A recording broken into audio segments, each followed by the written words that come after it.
هنلخبط الدنيا ليه؟ وليه ناخد منظر قدام الدنيا بالشكل ده؟ لا. وبعدين سيادة المشير السيسي اعلن في احاديث كثيرة مؤخرا وقبل كده ومن السنة الماضية ومن الشهور من قبل ال 30 يونيو انه هو طالب مرسي بان يطرح نفسه في استفتاء عام الناس هتقبل استمراره او لا تقبل.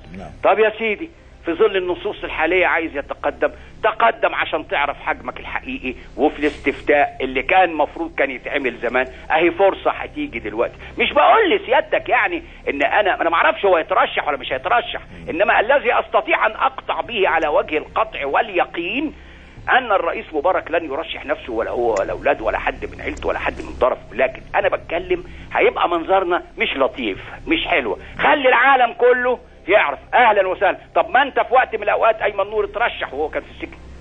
ايه؟ لكن لما تحط لي نص بقى بالشكل ده اللي يبقى محبوس احتياطي، وما اسهل من صدور قرارات حبس احتياطي، او قدم للمحاكمه ولم يصدر في قضيته حكم، ما اسهل من ان اقدمك للمحاكمه بكره انت تكون مش عاجبني ولا مؤاخذه وبتاع، اروح مقدمك للمحاكمه والقضيه ما يوصلش فيها واطير عليك هذا. مش عايزين نعمل حاجه زي كده. ده طبعا اذا كان هيبقى فيه انتخابات رئاسيه.